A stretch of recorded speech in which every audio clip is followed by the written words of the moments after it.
Welcome back, everybody. Today, ZeniMax has dropped information for the vampire changes in the upcoming Greymoor patch. Now, you guys know that I play a Vampire Templar in PvP. That is kind of my main class. So these changes affect me a lot, and I'm sure there are a lot of people out there curious for the vampire changes.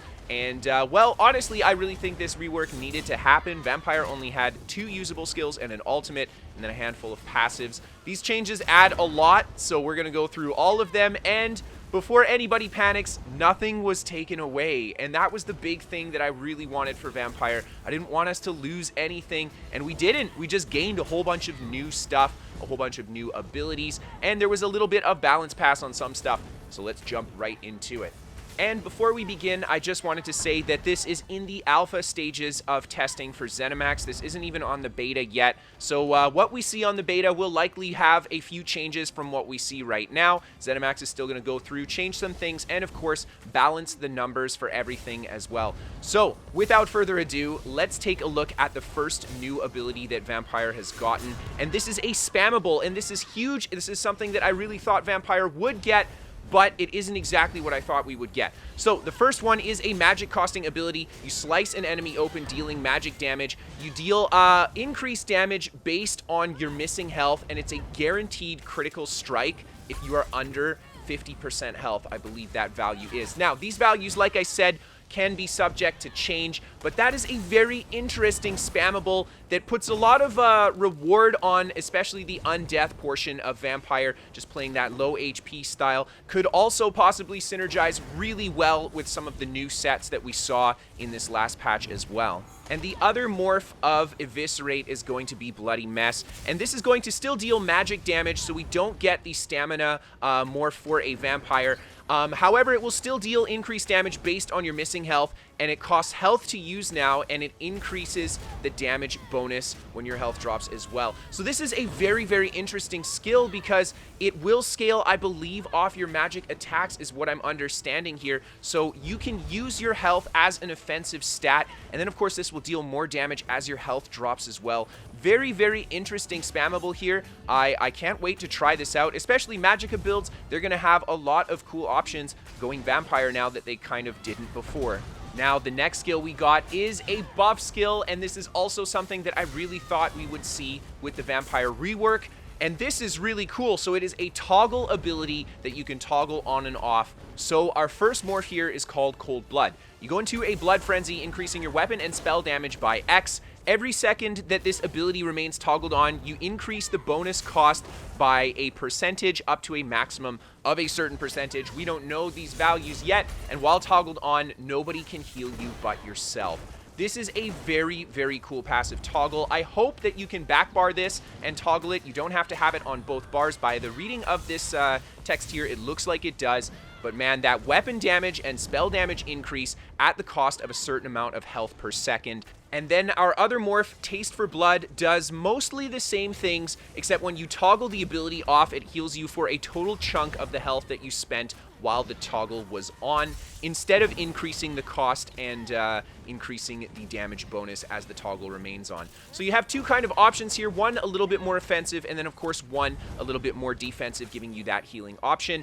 Really interesting skill, man. Getting that passive weapon spell damage buff is going to be pretty cool.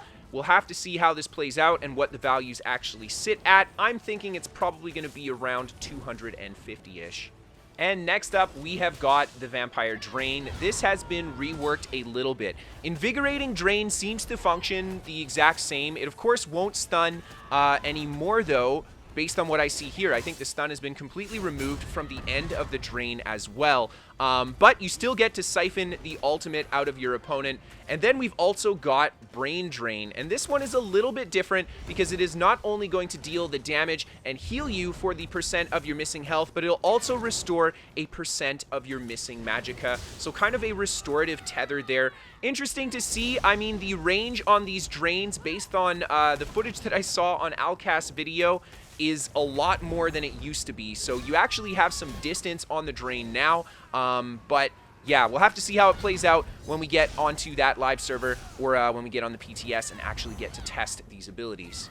And next up, and finally, we got a stun for the vampire. I thought that we would get a spammable, a buff skill, and a stun, and look at that. It's exactly what we got in the rework. And this stun seems pretty interesting. So, taking a look at the first morph of Mesmerize here, Hypnotize. Seduce all enemies around you, stunning them for X seconds if they are facing your direction. This is very cool because if you're playing something like solo PvP, this is a very good counter stun against a lot of opponents. And if you're playing against one guy with all your friends, he's probably not looking at you, so you won't be able to stun him with this. I really, really like this stun. For what Vampire does in PvP, it kind of offers that slippery, speedy kit. ZeniMax seems to have grown on that with these changes. And on top of it, they're adding this class stun here, especially something like a Magicka Warden, which really wants a good class stun this patch. Yeah, that's going to be really good. And then we have got the aptly named Stupefy skill, which is the other morph of Mesmerize. And this is going to stun everybody that's in front of you and facing your direction. So it won't include people that are looking at you from behind or something like that. And then after the stun, they take a snare for X amount of seconds. I'm not sure what the values are there. So the radius on this stun is pretty decent. I think it's 4 or 5 meters, not so bad. But the real question, I think, is this stun unblockable and is this stun undodgeable?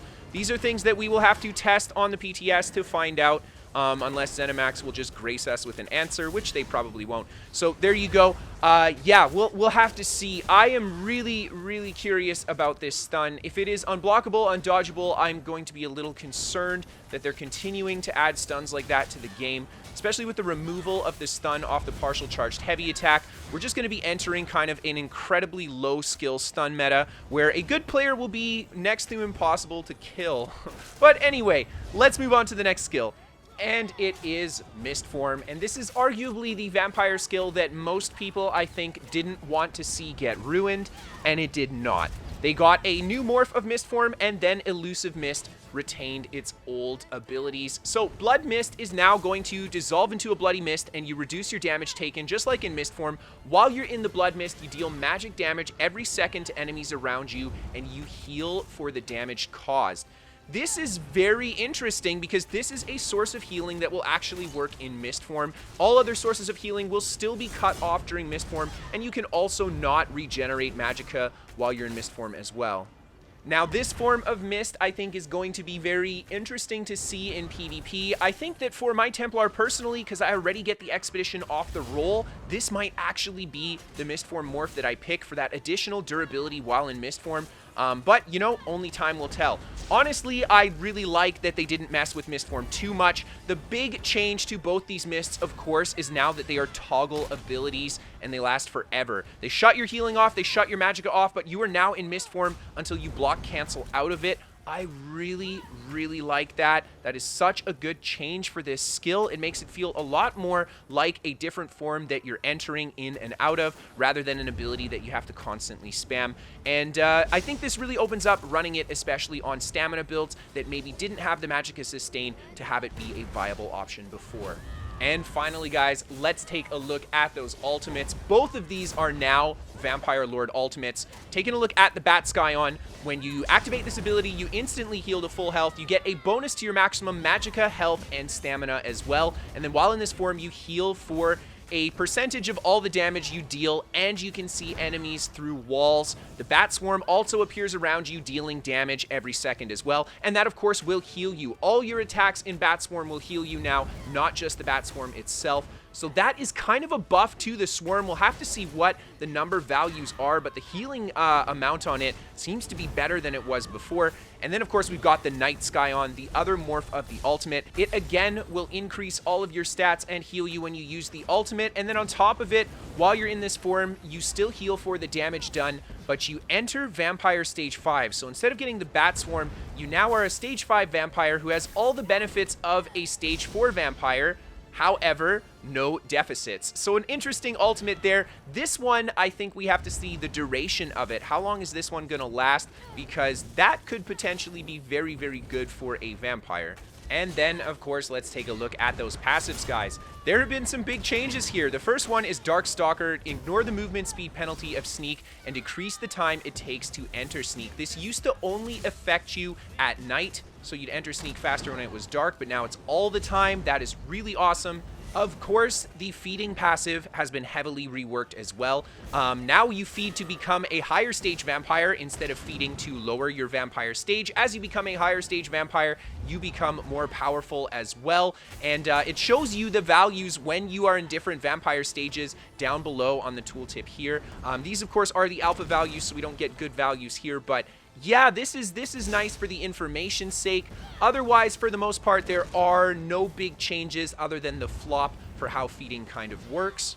The next big passive is Strike from Shadows. While you are a vampire stage 2 or higher, when you leave Sneak, Invisibility, or Mist form, your spell damage is increased by an amount for X seconds. This is really big for Magicka Vampire. A lot of these changes, passive-wise and ability-wise, really look like ZeniMax wants to make Vampire a much more attractive option for Magicka builds and a much better speed option for Magicka builds, especially for classes that maybe don't have that speed. And then, of course, we're going to take a look at the last two passives here. There are no changes, it looks like, to Undeath and then Unnatural Movement. This one is huge. Reduce the cost of sprint by 1%, and if you continuously sprint for X seconds, you will automatically become invisible. Wow, this is massive, man. This gives invisibility to every single class in the game. We did kind of have it if you get a kill with a heavy attack, but holy, this is such a big change for Vampire, especially for something like a medium armor Vampire, having access to stealth out of invisibility. I'm looking at Necromancer and Templar with their purges. They just became viable stealth classes in PvP. This is really cool, and this is probably the most exciting bit of Vampire change for me. Otherwise, that is all the changes, guys. I would absolutely love to hear what you guys think. I know that there are some really controversial changes coming into the Greymoor patch, but all I can really say is I'm very excited about the Vampire changes. Honestly, these were right on the money. This is what Vampire needed, and I can't wait to try these out myself. Again, I feel like there was nothing taken away. We were just given more to our Vampire kit to make it feel better and like a more complete option for your build. So again, let me know what you guys think. As always, we do the top 5 and we feature builds on the channel. If you guys want to send those in, you can send them to KristoferESO@hotmail.com. If you guys want to keep up to date with my shenanigans, you can always give me a follow on Twitter.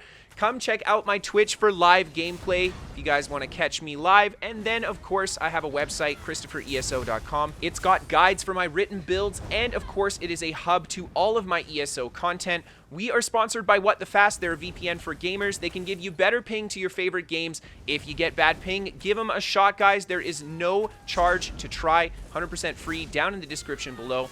And then last but not least, guys, if you guys really love the show and you want to help support it, you can always become a patron on Patreon. Without your help, I wouldn't be doing this, so thank you to every single one of you that has chosen to help out. Thank you to everybody just for tuning in and watching the show. I will be eagerly awaiting getting on the PTS to try out some of these changes. As always, have a great night, everyone, and I will see you next time.